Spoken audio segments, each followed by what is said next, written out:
Muy buenas a todos, yo soy Juan Antonio Cerro Martínez y mis compañeros son Gloria Castillo, Paola Martínez y Pablo Mateo. Y hoy vamos a exponer la evolución histórica de la natación. Estos son los diferentes apartados que vamos a explicar, que son la evolución histórica de la natación desde su inicio con las primeras civilizaciones hasta los Juegos Olímpicos, los primeros y últimos nadadores importantes para la historia, la evolución de los diferentes estilos, crawl, brazo, espalda y mariposa, y el origen de los materiales y el equipamiento. Continuemos por la evolución histórica de la natación hasta el siglo XXI. Se desconoce cuándo fueron las primeras tomas de contacto con el medio acuático y la práctica del nado, pero realmente sabemos que los primeros indicios que tenemos de esto son alrededor del año 5000 a.C. en el antiguo Egipto, ya que estos se vieron obligados a interactuar con el medio acuático como ríos, lagos y mares. También hay restos históricos como las pinturas rupestres en las que se refleja la práctica de este deporte, pues lo utilizaban para emigrar de un pueblo a otro, para ir frente a su enemigo e incluso para el higiene.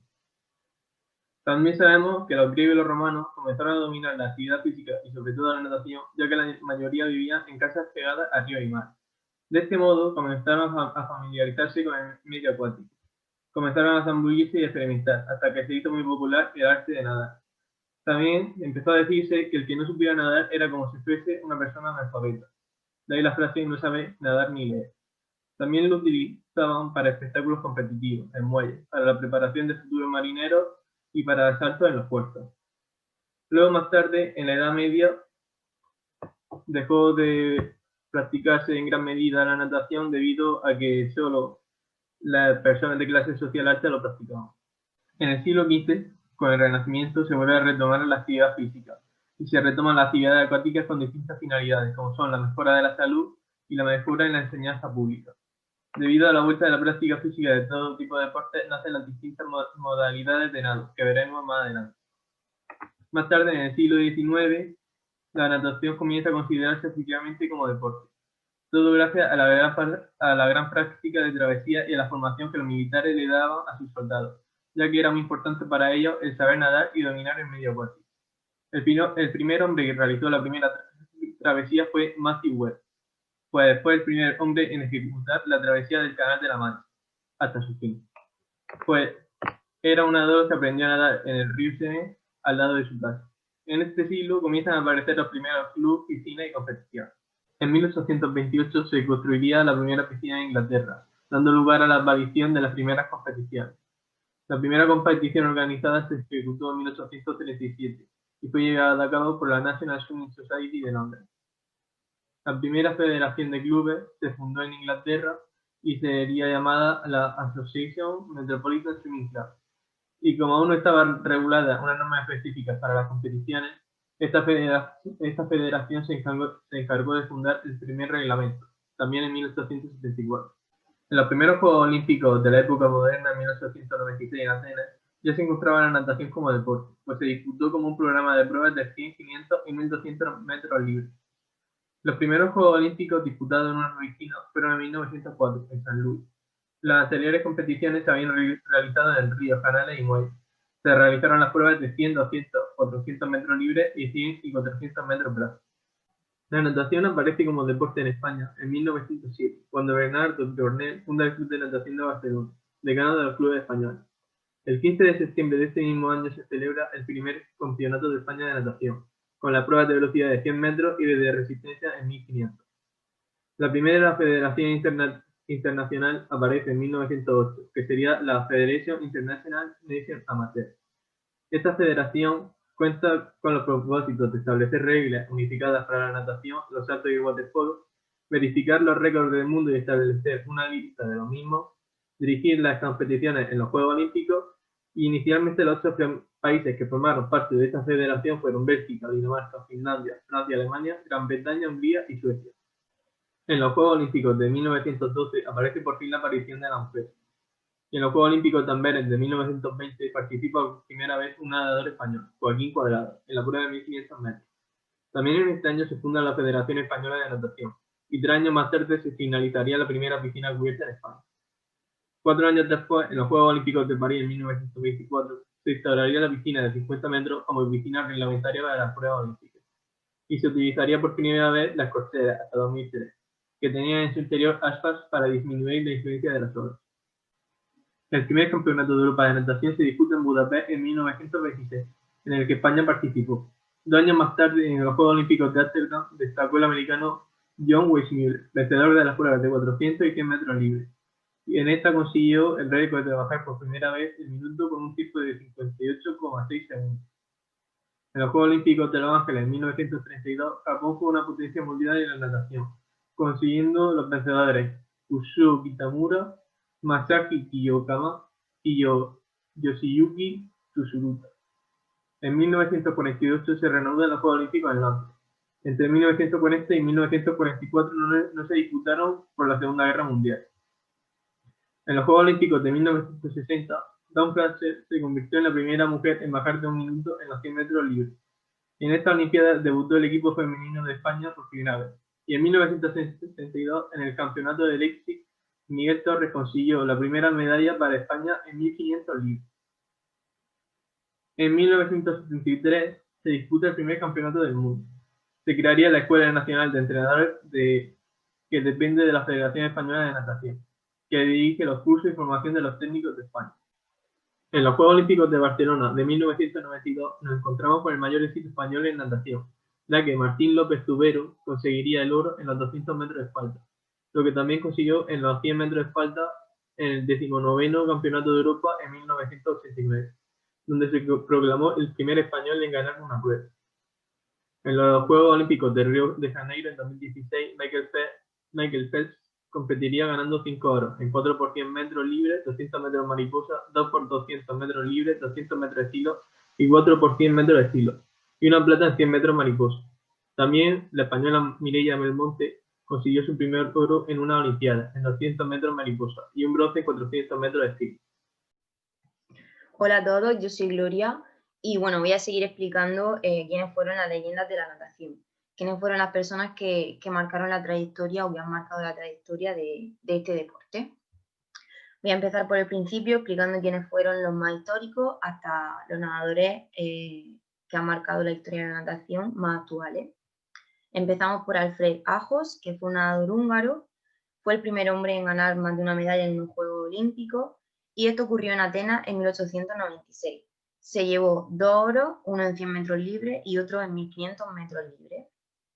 En la segunda imagen podemos ver al príncipe hawaiano Duke Kahanamoku, que era un nadador hawaiano, pero estaba considerado como un surfista, y fue el que dominó las pruebas de estilo libre en los Juegos Olímpicos en 1912, en Estocolmo. En la siguiente imagen podemos ver a Kusuo Kitamura, Masashi Kiyokawa y Yoshiyuki Tsuruta, que fueron los 3 japoneses que dominaron las pruebas en los Juegos Olímpicos de Los Ángeles en 1932. Por eso Japón se convirtió en estos Juegos Olímpicos en la potencia mundial de la natación, gracias a ellos. Kusuo se llevó, que es el de arriba a la izquierda, se llevó un oro en 1500 metros libres. Masashi, que es el de la derecha, se llevó un oro en 100 metros espalda, y el de en medio es Yoshiyuki, que se llevó un oro en 200 metros braza. En la siguiente imagen podemos ver a Dawn Fraser, que era una nadadora australiana, fue la primera mujer en realizar los 100 metros libres en menos de un minuto y su marca fue de 58,9 segundos. Esto ocurrió en los Juegos Olímpicos de Roma en 1960. En la siguiente imagen podemos ver a John Weissmuller, que fue un nadador americano que destacó en los Juegos Olímpicos de Ámsterdam en 1928. Se llevó un oro en 400 metros libres y otro en 100 metros libres. También se convierte en el primer hombre en bajar del minuto en los 100 metros libres. Su tiempo fue de 58,6 segundos. En la siguiente imagen vemos a Antonia Real, que era una nadadora española, y fue el boom de la natación española porque fue la nadadora más joven en debutar en los Juegos Olímpicos representando a España. Fue con 12 o 13 años más o menos y compitió en los Juegos Olímpicos de Montreal en 1976. Alcanzó el puesto de 16º en la prueba de 800 metros libres. En la siguiente imagen podemos ver a Mark Speed, que fue un nadador americano considerado como el mejor nadador de la historia. En los Juegos Olímpicos de Múnich en 1972 consigue ganar 7 medallas de oro, 4 en pruebas individuales, el 100 y 200 metros libres y 100 y 200 metros mariposa. Y las otras 3 medallas pues se las llevó con su equipo en pruebas de relevo, con su equipo de Estados Unidos. Y todo esto lo consiguió pues batiendo récord del mundo que hasta hoy creo que solo lo ha superado Michael Phelps. Jim Montgomery, que es el que aparece en la derecha, era un nadador americano que se convierte en los Juegos Olímpicos de Montreal de 1976 en el primer nadador que consigue nadar por debajo de los 50 segundos en 100 metros libres. Y su marca fue de 49,99 segundos. En la siguiente imagen vemos a Cornelia Hender, que era una nadadora alemana, que destacó en los Juegos Olímpicos de Montreal también, de 1976. Se proclamó ganadora con 4 medallas de oro en 100 metros libres, 4 por 100 metros libres y 4 por 100 metros de estilo, también 100 metros mariposa. También consiguió 4 medallas de oro en el Campeonato del Mundo de Belgrado en 1973. En la siguiente imagen podemos ver a Vladimir Salnikov, que era un nadador ruso y fue el primer hombre en bajar de los 15 minutos en los 1500 metros libres. Esto fue en los Juegos Olímpicos de Moscú en 1980. Consiguió 4 oros olímpicos, 4 oros en campeonatos del mundo y 12 récords mundiales en 400 metros, 100 metros y 1500 metros libres. En la siguiente imagen vemos a Merit Maker, que era nadadora alemana y mantuvo el récord mundial en 200 metros mariposa durante 20 años. Ocurrió en los Juegos Panamericanos en San Pedro de Puerto Rico, donde hizo su récord. Duró 20 años hasta el año 2000. Y su marca fue de 2 minutos con 0,9 segundos y 77 centésimas. Fue la mejor mariposa, fue la mejor nadadora de mariposa de la historia y por eso la llamaban Madame Butterfly. En la siguiente imagen podemos ver a Ian Thorpe, que fue un nadador australiano que destacó en los Juegos Olímpicos de Sydney en el año 2000. Fue el campeón del mundo más joven en llevarse un oro en 400 metros libres. El siguiente es Michael Phelps, todos lo conocemos. Es un nadador estadounidense y en los Juegos Olímpicos de Atenas ya fue uno de los favoritos. En los Juegos Olímpicos de Pekín de 2008 superó el récord de Mark Speed porque obtuvo 8 medallas de oro. Y en los Juegos Olímpicos de Londres 2012 ganó 6 medallas, 4 oros y 2 platas. Y aquí fue donde se convirtió en el mejor deportista de los Juegos Olímpicos. Anunció su retirada, pero volvió a los Juegos Olímpicos en Río en 2016 y consiguió 6 medallas más, 5 de oro y 1 de plata. En la siguiente imagen podemos ver a Alexander Popov, que era un nadador ruso y también fue uno de los mejores nadadores de la historia. En 2004 se retiró con 9 medallas olímpicas, 4 oro y 5 platas, y tiene también 13 medallas mundiales y 26 europeas. En la siguiente imagen podemos ver a David Meca, que es un nadador español, es el mejor nadador español de la historia en agua abierta, 25 kilómetros, y ha nadado en aguas heladas con pirañas y tiburones. Ha batido récord y ha sido campeón del mundo. También fue acusado de dopaje, pero creo que finalmente le quitaron la acusación. En la siguiente imagen aparece Xun Yi, que es una nadadora china, destacó en los Juegos Olímpicos de Londres en 2012 y se proclamó la nadadora más joven con 15 años en conseguir 2 oros olímpicos, uno en 200 metros y otro en 400 metros de estilo. Y por último, la siguiente imagen es Mireia Belmonte, que también la conocemos todos, es una nadadora española que actualmente es campeona olímpica, mundial y europea. Debutó con 17 años en los Juegos Olímpicos de Pekín en 2008 y en los Juegos Olímpicos de Londres en 2012 consiguió 2 platas, una en 200 metros mariposa y otra en 800 metros libre. Fue en los Juegos Olímpicos de Río en 2016 donde se proclama campeona olímpica de 200 metros mariposa, donde a la vez se convierte en campeona mundial y europea. También consiguió en esos Juegos el bronce en 400 metros de estilo. Y en total Mireia Belmonte tiene 43 medallas. Y aquí termina la explicación de de las leyendas de la natación y os dejo con mi compañero que os explicará la evolución de los estilos. Hola, soy Pablo y voy a hablar de la evolución de las técnicas de nado. A lo largo del tiempo, las técnicas de nado, como son el crawl, la espalda, la mariposa y la braza, han ido modificándose a la vez que se han superado las marcas mundiales. A la vez, el reglamento de la natación también ha ido cambiando y se ha actualizado, pero no ha influido en los 4 estilos en ningún momento. En primer lugar, voy a hablar del crawl, que se puede definir como el desplazamiento humano en el agua, que se caracteriza por una posición ventral del cuerpo, en el que se coordinan de forma simultánea tanto los miembros superiores como los inferiores. Los miembros superiores realizan un movimiento de circundición completa y los inferiores realizan un batido con una rotación de la cabeza para respirar.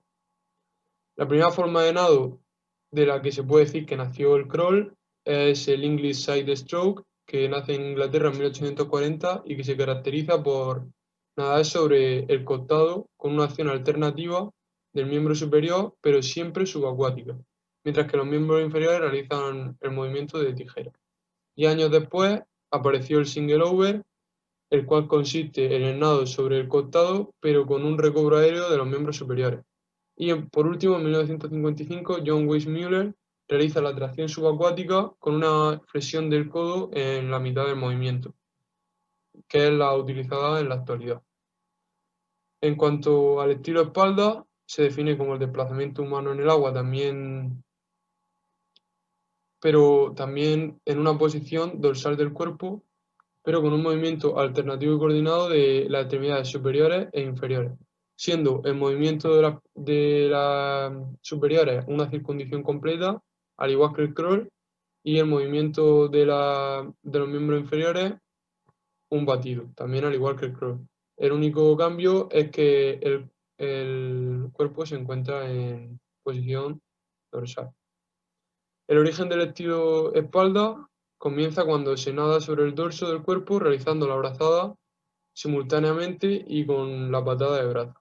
En 1912, el americano Abner realiza el mismo tipo de nado, pero utilizando un movimiento de los miembros inferiores en forma de pedaleo. Este estilo se denominó espalda crawl. En el 1930, los japoneses cambian el movimiento del miembro inferior, realizándose de forma que la rodilla está más extendido, parecido más al estilo crawl. Y en 1933 se adopta un nado con el cuerpo más en horizontal, realizando la entrada al agua de los miembros superiores más abiertos, evitando así pues, como la basculación del cuerpo. Esta técnica se denomina Kieffer, apellido del primer nadador que la utilizó. En 1948, el francés Bayeray introduce la flexión de codo al inicio de la fase de impulso. La última variación fue la surgida en 1960 cuando Tom Stock, entrenado por James Councilman, nada en una posición más horizontal todavía, realizando un giro en el eje longitudinal, cuando entra uno de los brazos en el agua y flexionando el codo 90 grados, cuando el brazo está perpendicular al hombro, realizando pasadas en forma de S. Esta técnica no varía casi en nada a la utilizada en la actualidad. En cuanto a la braza, es un estilo que se define como el desplazamiento humano en el agua, caracterizado por una posición ventral del cuerpo, como en el crawl, y un movimiento simultáneo, simétrico y coordinado de las extremidades superiores y de las extremidades inferiores. Siendo el movimiento de las extremidades superiores un movimiento circular, pero sin ser el giro completo, y de los miembros inferiores es como una patada, pero con un movimiento de ascenso y descenso tanto de la cadera como de los hombros. La braza es el estilo más antiguo de los 4 existentes y en su comienzo se nadaba con una acción de empuje con los miembros superiores completamente extendidos y existiendo mucha separación entre las piernas, entre los miembros inferiores.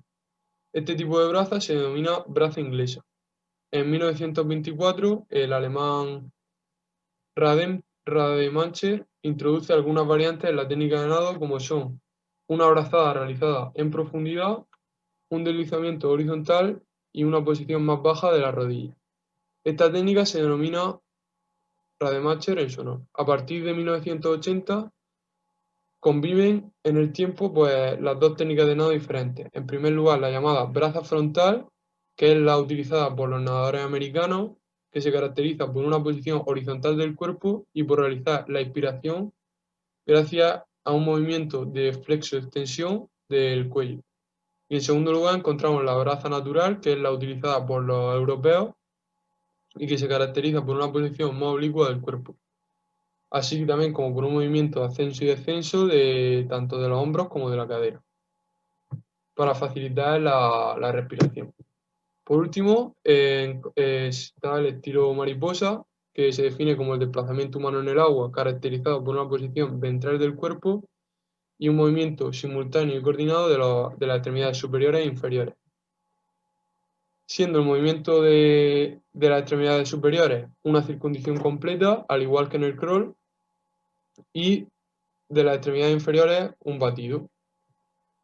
En la mariposa, el único cambio que, bueno, sí que se da respecto a, por ejemplo, el crawl, es que los brazos realizan el movimiento y la circundición de forma simultánea. La mariposa nace como variante de la braza y el primero en utilizarla fue también el alemán Rademacher, que en la última brazada antes del viraje y en la primera después del mismo. En el año 1953, la braza y la mariposa se separan de forma definitiva y se comienza realizando una patada de braza, pero es el húngaro Tempek el que introduce el batido de mariposa o delfín, que es el utilizado hoy en día. Les dejo con mi compañera Paola. Hola a todos, me llamo Paola, tengo 17 años y voy a hacer la última parte de esta exposición. Por lo tanto, voy a hablar sobre los materiales y el equipamiento.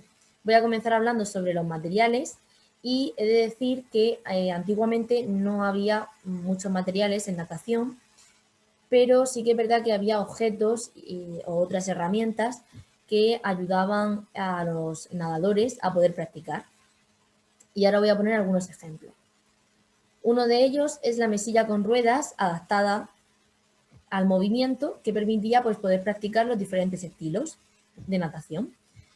Consistía en que el individuo tenía que estar acostado boca abajo, o tendido prono, sobre esa mesilla. Luego, para practicar las técnicas de los brazos, se solía hacer estando un nadador enfrente del otro. Y los niños lo que hacían es que por parejas, uno de ellos se acostaba boca abajo, o tendido prono, y el otro encima de su espalda, de tal forma que formaran entre los dos una cruz. Luego, los entrenadores utilizaban también un tipo de polea que tenía como una especie de cable en la parte superior de la piscina, en la que enganchaban una cuerda y luego esa cuerda caía hacia abajo y rodeaba el tronco del individuo. Y de esta forma, pues, el nadador o nadadora quedaba por encima de la superficie del agua. Y lo mismo pasaba con para poder practicar las técnicas en grupos, ocurría algo parecido. Dejaban colgar varias cuerdas con cinturones, esos cinturones envolvían el cuerpo o rodeaban el cuerpo del nadador y quedaban también por encima de la superficie del agua. Y esto sería todo con respecto a los materiales porque no hay así ninguno más relevante. Y bueno, estos serían algunos ejemplos. Ahora, con respecto a la separación de las calles, pues estaba establecida por corcheras de corcho que ensuciaban el agua con un cable de acero, que luego ese cable de acero ha ido evolucionando y es de plástico, como ocurre actualmente. Y bueno, el número de calles eran carteles que sujetaban los jueces y luego además los jueces no solamente sujetaban los carteles donde ponía el número de las calles, sino que también se encargaban de cronometrar el tiempo antiguamente. Y luego en la meta se colocaban otros jueces distintos para ver el orden de llegada y poder controlar pues quién había ganado la competición y quién había llegado el último. Bueno, pues eso, poder controlar el orden de llegada. Y bueno, los carteles y los cronómetros pues evidentemente han ido evolucionando y actualmente pues están en carteles que son digitales y ya no hace falta que haya jueces ni nada como anteriormente, viendo quién llegaba primero, ni cronometrando el tiempo, ni nada por el estilo. Por eso que las cosas sí que es verdad pues que han evolucionado muchísimo con respecto a antiguamente. Perdón. Los polletes de salida además también fueron evolucionando porque primero eran de hormigón hasta ahora, ¿vale? Que ahora ya son metálicos. Vale. Ahora voy a hablar a continuación sobre el equipamiento. Bueno, antiguamente utilizaban pues lo mismo que utilizamos ahora, nada más que ahora están mucho más evolucionados los materiales que antiguamente. Utilizaban gorros, gafas, bañadores, pues todo como ahora, nada más que pues mucho menos evolucionado. Entonces, por ejemplo, las gafas. Antiguamente se utilizaban gafas sin lentes. Se les conocía como gafas de caparazón de tortuga. Lo que hacían es que las pulían, por ejemplo, en el siglo XIV, las pulían hasta dejarlas transparentes, ¿vale? Y luego ya en el siglo XX se comenzaron a introducir las gafas de moto. Thomas Bill Burgess fue el primero en utilizarlas en una competición que tenía en el Canal de la Mancha en el año 1911. Y ya en 1973 se crearon las gafas de policarbonato para tener una mejor visión. Luego los gorros. Antes los gorros no se solían utilizar, sobre todo porque eran muy incómodos y los hombres no los querían llevar, ¿vale? Pero sí que es verdad que las mujeres, en cambio, sí los llevaban. Pero los hombres no los querían llevar porque eran de tela, estaban atados con cuerdas y, como he dicho, eran muy incómodos. Pero sí que es algo curioso que las mujeres pues sí que tuvieran que llevarlo. Y bueno, luego ya se crearon los gorros de goma y comenzaron a llevarlos también los hombres. Estos sí que los hombres sí los llevaban, porque eran más cómodos que los otros para competir. Y ya por último, los bañadores. Pues solían ser los típicos estos que vemos en las películas antiguas, bueno, y no tan antiguas, de los años 60, 70, no hace tanto, pues se llevaban bañadores de tirantes de una sola pieza de algodón. Pero bueno, han ido evolucionando y, bueno, fueron evolucionando. Luego aparecieron los de licra, que cubrían las partes íntimas, denominados slips. Y bueno, ya luego ya están los bañadores que conocemos hoy en día, que son que cubren todo el cuerpo y bueno, varían los tejidos, los diseños, ¿vale? Etcétera. Esta sería ya la bibliografía. Y por último, aquí tenemos un vídeo que habla un poco pues, de lo que hemos ido hablando nosotros a lo largo de la exposición. Muchas gracias por vuestra atención y un saludo.